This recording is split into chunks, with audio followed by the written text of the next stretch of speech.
Postal ballot বিতর্কে রাজনীতির মাঠে উত্তাপ। একের পর এক ভিডিও ভাইরালে উদ্বিগ্ন বিএনপি। ধানের শীষ প্রতীকের অবস্থান নিয়ে ইসিকে ব্যাখ্যা দেওয়ার আহ্বান। এক একটা বাসায় 200-300 করে ব্যালট পাওয়া যাচ্ছে, কোথাও কোথাও জব্দ করা হচ্ছে, কোথাও কোথাও এখনই ভোটিং শুরু হয়ে গেছে, যেটা 22 তারিখে হওয়ার কথা। একটি নির্দিষ্ট রাজনৈতিক দলের পক্ষে হয়ে কিছু কিছু এখানে কাজ হয়েছে। বিএনপির অভিযোগ উড়িয়ে দিয়ে মিথ্যাচারের পাল্টা অভিযোগ জামায়াতের। বাহরাইনে দলের কোনো কমিটি না থাকার দাবি। যেখানে আমার দলের কমিটি নাই, রাজনৈতিক নেতা হওয়ার তো প্রশ্নই ওঠে না। নির্বাচন কমিশন সেরকম কোনো পদ্ধতি অনুসরণ করেন, সে অনুযায়ী যদি সিরিয়াল উনি করে থাকেন, এখানে আপত্তি করার কিছু নাই। দেখছিলেন প্রধান শিরোনাম। সন্ধ্যার সময় সঙ্গে আছি আমি গোলাম রাব্বি। এবার অন্যান্য শীর্ষ সংবাদ।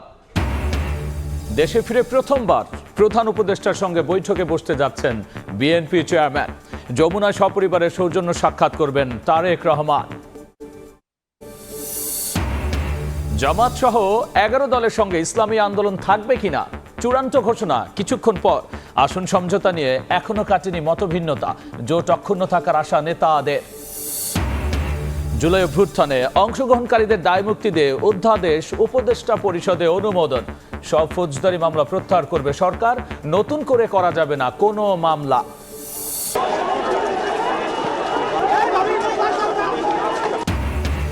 সায়েন্স ল্যাবে ঢাকা কলেজ ও ডাবি শিক্ষার্থীদের মধ্যে উত্তেজনা। সেন্ট্রাল ইউনিভার্সিটি অধ্যাদেশ জারির দাবিতে সোমবার গণজামায়াত, না মানলে আরও কঠোর কর্মসূচির হুঁশিয়ারি।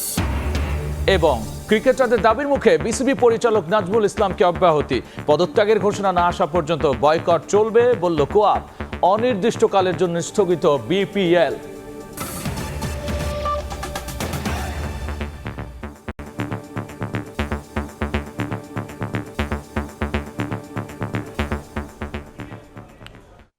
পোস্টাল ব্যালট বিতর্কে রাজনীতির মাঠে উত্তাপ। ব্যালটে ধানের শীষ প্রতীকের অবস্থান ও বিভিন্ন দেশে একের পর এক ভিডিও ভাইরাল নিয়ে উদ্বিগ্ন বিএনপি। আর এ নিয়ে ইসিকে ব্যাখ্যা দেওয়ার আহ্বান দলটির নেতাদের। ইসি একটি বিশেষ দলের পক্ষে কাজ করছে বলেও অভিযোগ তাদের। এদিকে বিএনপির এমন অভিযোগ উড়িয়ে দিয়ে মিথ্যাচারের পাল্টা অভিযোগ তুলেছে জামাত। বাহরাইনে তাদের দলের কোনো কমিটি না থাকারও দাবি করেছেন দলটির নেতারা। বাহরাইন ওমানের পর এবার কুয়েতের কয়েকজন প্রবাসী বাংলাদেশের হাতে পোস্টাল ব্যালটের একটি ভিডিও অনলাইনে ছড়িয়ে পড়েছে। এ নিয়ে রাজনীতির মাঠে চলছে তুমুল বিতর্ক। একের পর এক দেশে পোস্টাল ব্যালটের ভিডিও ভাইরাল নিয়ে উদ্বিগ্ন বিএনপি। এছাড়া পোস্টাল ব্যালটে ধানের শীষ প্রতীকের অবস্থান নিয়েও আপত্তি জানিয়েছে দলটি। এরই ধারাবাহিকতায় বৃহস্পতিবার নির্বাচন কমিশনে সিসিএএম নাসির উদ্দিনের সঙ্গে বৈঠক করতে যান বিএনপি স্থায়ী কমিটির সদস্য সালাউদ্দিন আহমেদের নেতৃত্বে প্রতিনিধি দল। পরে সাংবাদিকদের ব্রিফিংয়ে তিনি বলেন, প্রবাসে কোথাও কোথাও কয়েকশো পোস্টাল ব্যালট পাওয়া যাচ্ছে। এ নিয়ে একটি দলের কর্মকাণ্ডে ক্ষতিগ্রস্ত বিএনপি। দ্রুত সমাধানের দাবি জানিয়ে বলেন, দেশে ব্যবহৃত পোস্টাল ব্যালটে প্রার্থীর নাম ও ছবি ব্যবহার করতে হবে। এক একটা বাসায় 200-300 করে ব্যালট পাওয়া যাচ্ছে, কোথাও কোথাও জব্দ করা হচ্ছে, কোথাও কোথাও এখনই ভোটিং শুরু হয়ে গেছে, যেটা 22 তারিখে হওয়ার কথা। যেহেতু বাংলাদেশে প্রবাসীদের ভোটদানের এই নিয়মটা এই প্রথম এক্সারসাইজ হচ্ছে, এখানে কিছু ভুলভ্রান্তি থাকতে পারত, তবে যে ভুলভ্রান্তিটা হচ্ছে এখানে আমরা ভিক্টিমাইজড, আমরা ক্ষতিগ্রস্ত হচ্ছি। এবং একটি নির্দিষ্ট রাজনৈতিক দলের পক্ষে হয়ে কিছু কিছু এখানে কাজ হয়েছে বলে আমাদের ধারণা, এবং সেটা প্রকাশিত হয়েছে। বিকেলে নির্বাচন কমিশনে যান জামায়াতের সহকারী সেক্রেটারি জেনারেল হামিদুর রহমান আজাদের নেতৃত্বে একটি প্রতিনিধি দল। সিএসির সঙ্গে বৈঠক শেষে সাংবাদিকদের তিনি জানান, জামায়াতের বিরুদ্ধে পোস্টাল ব্যালট নিয়ে করা অভিযোগ সম্পূর্ণ মিথ্যা। বাহরাইনে দলের কোনো কমিটি না থাকার দাবি করেন তিনি। বাহরাইন এমন একটা দেশ যে দেশে কোনো রাজনৈতিক দলের শাখা তাদের দেশের আইন সাপোর্ট করে না, এলাও করে না। 2 নম্বর হচ্ছে, বাংলাদেশের নির্বাচনী আইন আরবি অনুযায়ী রাজনৈতিক দলের নিবন্ধনের যে শর্তাবলী আছে, বিদেশের রাজনৈতিক দলের কোনো শাখা থাকতে পারবে না। আইনের প্রতি শ্রদ্ধাশীল হিসাবে আমরা অলওয়েজ এটা মেনটেন করেছি। যেখানে আমার দলের কমিটি নাই, রাজনৈতিক নেতা হওয়ার তো প্রশ্নই ওঠে না। সে উদুরপিন্দি ভোজের গাড়ি চালানোর কোনো সুযোগ নেই। প্রশাসনের নিরপেক্ষতা নিশ্চিত করা না গেলে লেভেল প্লেইং ফিল্ড নিশ্চিত হবে না বলেও মন্তব্য করেন হামিদুর রহমান আজাদ। বিভিন্ন দেশের হাসান ওয়ালি, সময় সংবাদ, ঢাকা। প্রধান উপদেষ্টা ডক্টর মোহাম্মদ ইউনূসের সঙ্গে বৈঠক করতে যমুনায় যাচ্ছেন বিএনপি চেয়ারম্যান তারেক রহমান। আর এই মুহূর্তে যমুনার সামনে আছেন সহকর্মী আহমেদ সালেহীন। সরাসরি যাচ্ছি তার কাছে। অন্তর্বর্তীকালীন সরকারের প্রধান উপদেষ্টা ডক্টর মোহাম্মদ ইউনূসের সঙ্গে তার যে যমুনার বাসভবন রয়েছে, বাসভবন যমুনায়, সেখানে কিছুক্ষণের মধ্যে বিএনপির চেয়ারম্যান তারেক রহমান সপরিবারে আসছেন তার সঙ্গে সৌজন্য সাক্ষাৎ করার জন্য। ইতিমধ্যে তারেক রহমান তার যে গুলশান এভিনিউর যে বাসাটি রয়েছে 196 নম্বর বাসাটি, সেখান থেকে তিনি বের হয়ে এসেছেন এবং তিনি এখন বনানীতে তার গাড়ি বহরটি বনানী এলাকায় অবস্থান করছেন বলে আমরা জানতে পেরেছি।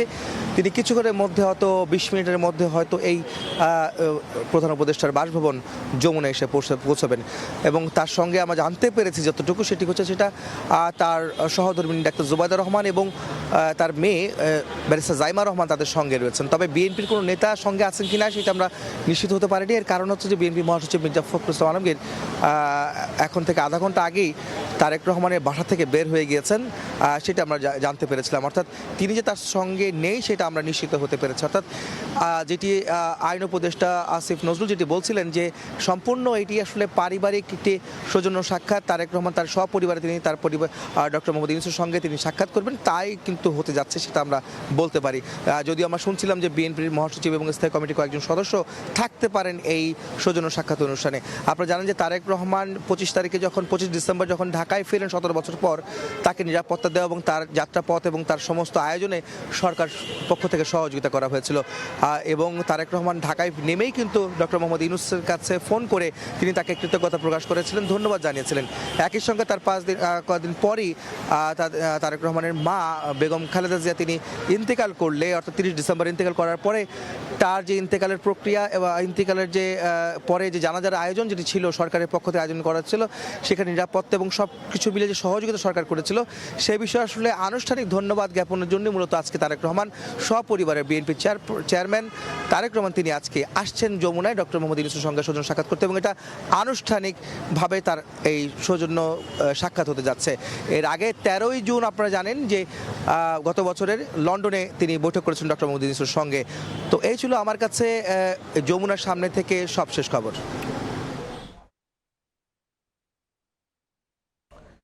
প্রধান উপদেষ্টার সাক্ষাতের সবশেষ নিয়ে আমরা সরাসরি যুক্ত ছিলেন সহকর্মী আহমেদ সালেহীন। শেষ পর্যন্ত 11 দলীয় জোট ভাঙবে না বলে আশাবাদী জোটের শীর্ষ নেতারা। দুপুরে ইসলামী আন্দোলন ছাড়া 10 দলের শীর্ষ নেতাদের বৈঠক শেষে জানানো হয় ইসলামী আন্দোলনকে নিয়েই আসন সমঝোতা হচ্ছে, তবে কিছু মতভিন্নতা রয়ে গেছে বলেও জানিয়েছেন তারা। আর এ বিষয়ে কিছুক্ষণ পর সংবাদ সম্মেলনে দেওয়া হবে চূড়ান্ত ঘোষণা। গত কয়েকদিন ধরে জামায়াত ও ইসলামী আন্দোলন বাংলাদেশের মধ্যে আসন সংখ্যা নিয়ে চলছে টানাপোড়েন। এর মধ্যে গুঞ্জন ওঠে 11 দলীয় জোটে থাকছে না ইসলামী আন্দোলন সহ কয়েকটি দল। এমন পরিস্থিতিতে বৃহস্পতিবার দুপুরে মগবাজারে জামায়াতের কেন্দ্রীয় অফিসে ইসলামী আন্দোলনকে ছাড়াই 10 দলের শীর্ষ নেতারা বৈঠকে বসেন। বৈঠক শেষে কথা বলেন জোট নেতারা। 11 দলীয় জোট ভাঙবে না বলে আশাবাদী তারা। আমাদের জায়গা থেকে আমরা আশাবাদী এবং আমরা সময় নিচ্ছি এই কারণেই যাতে এই জোট প্রক্রিয়াটা অটুট থাকে। হয়তো একটু মতভিন্নতা থাকতেছে, আমরা সেগুলো আলোচনার মাধ্যমে সমাধান করছি। আমরা শেষ পর্যন্ত চেষ্টা করব এই জোট যাতে অটুট থাকে। বাংলাদেশ খেলাফত মজলিসের আমির মামুনুল হক বলেন, রাতে ইসলামী আন্দোলন সহ 11 দলের সংবাদ সম্মেলনে চূড়ান্ত আসন তালিকা ঘোষণা করা হবে। 8টায় আমাদের প্রেস কনফারেন্স হবে ডিপ্লোমা ইঞ্জিনিয়ার্স ইনস্টিটিউশনে। সেখানে ইনশাল্লাহ আমরা আমাদের চূড়ান্ত বক্তব্য যেগুলো সব ঐক্যবদ্ধভাবে আমরা উপস্থাপন করতে পারবো বলে আশা করছি। ইসলামী আন্দোলনের ব্যাপারে আমাদের প্রত্যাশা যে ইনশাল্লাহ আমরা যেভাবে একসাথে শুরু করেছিলাম আমরা একসাথেই সামনের দিকে অগ্রসর হতে পারবো। তবে বৈঠক শেষে জামায়াত ইসলামীর নায়েবে আমির সৈয়দ আব্দুল্লাহ মোহাম্মদ তাহের বলেন, কিছু মতভিন্নতা আছে, তারপরও রাতে আনুষ্ঠানিক ঘোষণা হবে। আমাদের ভিতরে যে আলাপ আলোচনা হচ্ছে, কিছুটা মতভিন্নতা হচ্ছে, এটা ঝামেলা বলা যায় না, ঠিক আছে। আর 2 নম্বর হচ্ছে আমরা রাত 8টায় কথা বলবো। এখন আর আপনাদের সামনে আমরা তেমন কথা বলতে চাচ্ছি না।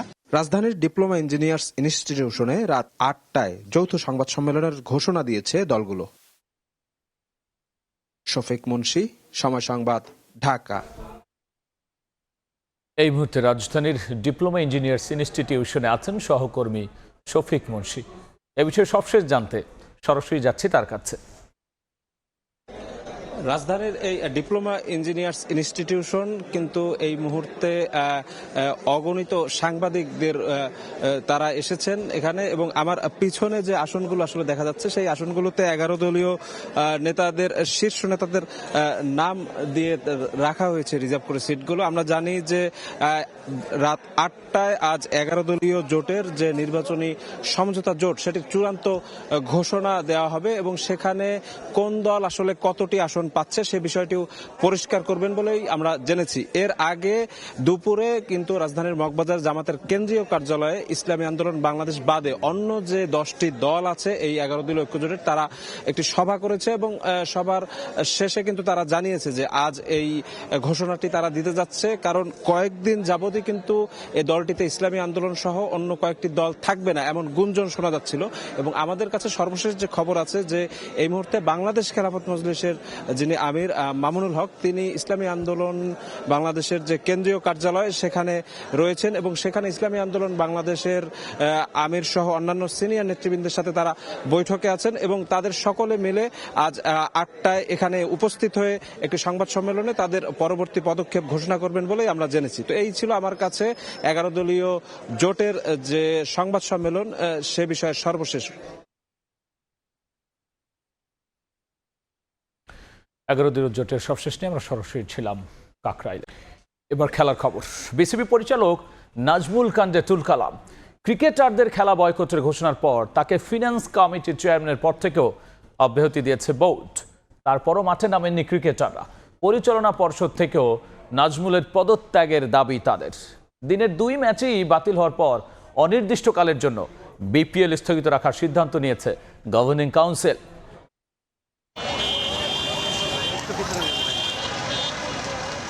দুই জায়গায় দুই চিত্র, একসঙ্গে এত ক্রিকেটারকে শেষ কবে দেখা গেছে। এবার বিসিবি পরিচালক এম নাজমুল ইসলামের পদত্যাগের দাবিতে অনড় ক্রিকেটাররা, যার কারণে হয়নি বিপিএল এর প্রথম ম্যাচ। ভক্ত সমর্থকরা ম্যাচের দাবিতে করেছেন ভাঙচুর। ক্রিকেট খেলি নাই, সংবাদ সম্মেলন ডেকে কোয়াব জানিয়েছে তাদের অবস্থান। নাজমুলের পদত্যাগ কিংবা বোর্ডের কাছ থেকে তার পদত্যাগের আশ্বাস। আমরা মাঠে যাব একটাই শর্তে, বিসিবি থেকে ওনারা যদি আপনাদের সামনে এসে কমিটমেন্ট করেন এই লোক থাকবে না, যদি থাকে ক্রিকেটাররা যে খেলা বন্ধ করবে সেটার জন্য তাদের কোনো দায়ভার যাবে না, এই শর্তে আমরা আবার মাঠে ফিরতে পারি।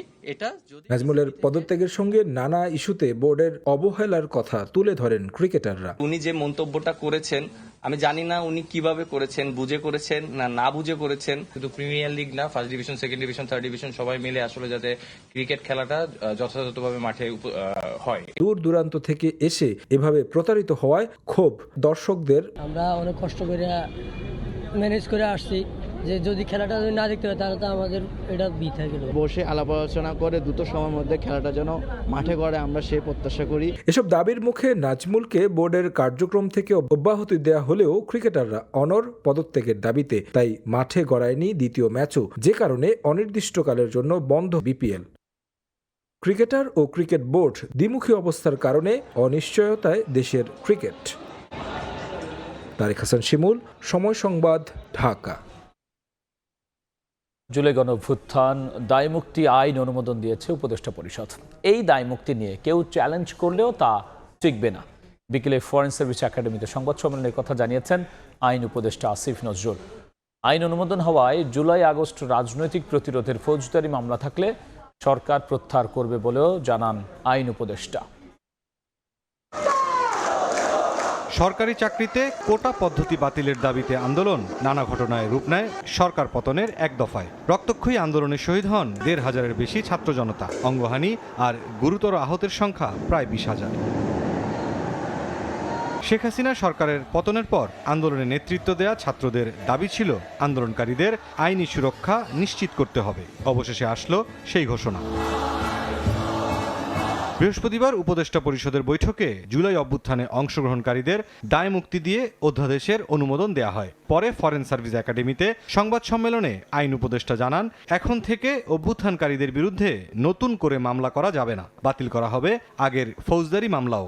গণতান্ত্রিক শাসন ব্যবস্থা পুনরুদ্ধারের লক্ষ্যে সংগঠিত যে কার্যাবলী ছিল সে সমস্ত কার্যাবলীর ফৌজদারি দায় দায়িত্ব থেকে জুলাই গণ অভ্যুত্থানকারীদের দায় মুক্তি দেওয়া হয়েছে। রাজনৈতিক প্রতিরোধের উদ্দেশ্যে সংগঠিত কার্যাবলীর কারণে যদি কোনো ফৌজদারি মামলা হয়ে থাকে তাহলে সেই মামলাগুলো প্রত্যাহার করার পদক্ষেপ সরকার নেবে। গণভোটের জন্য সরকার ইতিবাচক প্রচারণা চালিয়ে যাচ্ছে বলেও জানান আইন উপদেষ্টা। গণ অভ্যুত্থানের অন্যতম প্রত্যাশা হচ্ছে সংস্কার। এখন আমরা এখানে সংস্কারের পক্ষে বলছি, গণভোটের পক্ষে যে প্রচারণা চালাচ্ছি এটা সংস্কারের প্রতি যে আমাদের কমিটমেন্ট সেই কমিটমেন্ট থেকে করা হয়েছে। অভ্যুত্থান চলাকালে করা মামলাগুলো রাজনৈতিক প্রতিরোধ নাকি ব্যক্তিগত আক্রোশের মানবাধিকার কমিশন তা যাচাই বাছাই করবে বলেও জানায় প্রধান উপদেষ্টার প্রেস উইং। মুরসালিন হক জুনায়েদ, সময় সংবাদ, ঢাকা। সন্ধ্যার সময় আরও থাকছে।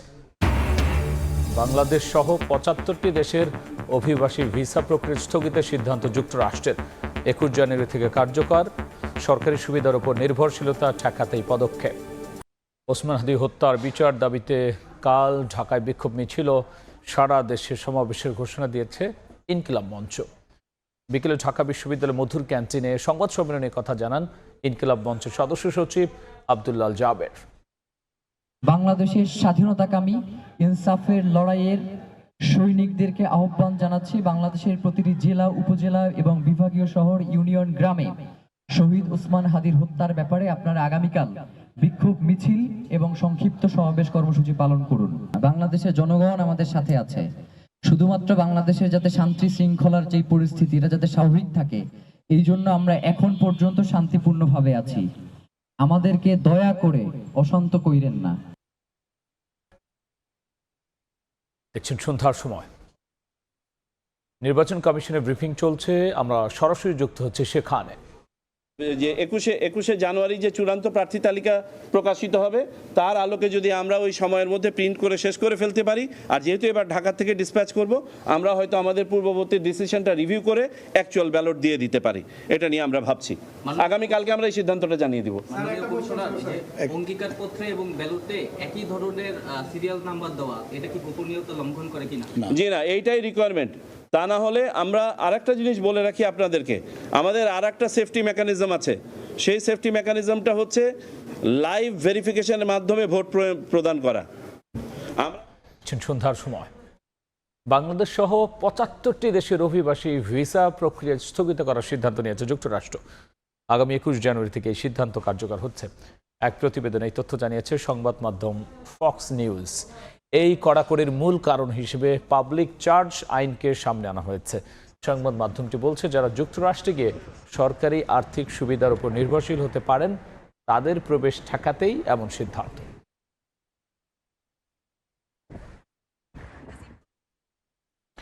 এই ছিল সন্ধ্যার সময়। এরপর নির্বাচনের সময় নিয়ে যুক্ত হবেন সহকর্মী মাসুদুর রহমান। রাব্বি, আপনাকে ধন্যবাদ। নির্বাচনের সময় নিয়ে আসছি কিছুক্ষণ পর, সঙ্গে থাকুন সময়ের।